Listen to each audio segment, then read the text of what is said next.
อกให้หลงอย่าให้อายพะวงพอหลงหักนางเสียจนคอยเกิดอย่าเสียเวลาน้องแก้วตาอย่าให้ละเมออย่าให้อายยืนเซ่อหลงละเมอเพื่อใจไฟปองพออายเคยถือเสียความรู้สึกผ่า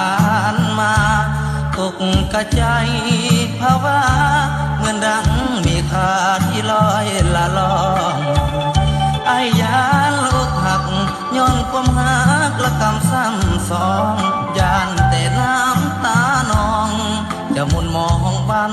ปลายพายลูนเอาอายเป็นหลักเป็นบ้านพักสัวข้าว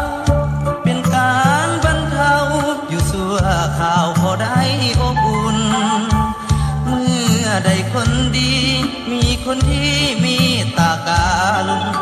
หากอายจะต้องเสียสูญหมดคุณสูญเสียหน้าโม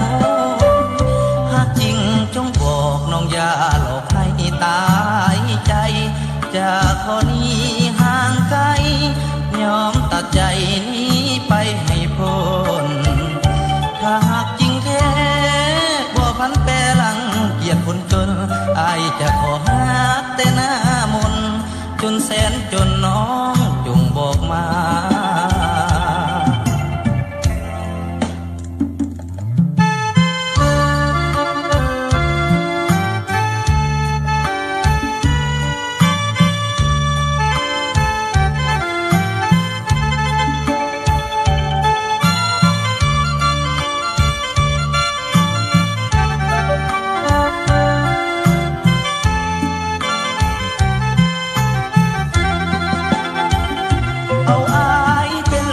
เป็นบ้านพักสั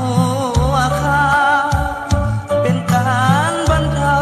อยู่สัวข่าวพอได้อบอุ่นเมื่อได้คนดีมีคนที่มีตาการุณหากอายจะต้องเสียสูญหมดคุณสูญเสียหน้ามน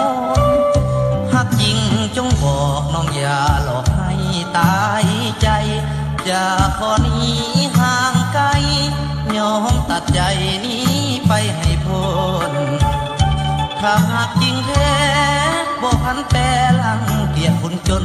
อายจะขอหาแต่หน้ามนจนแสน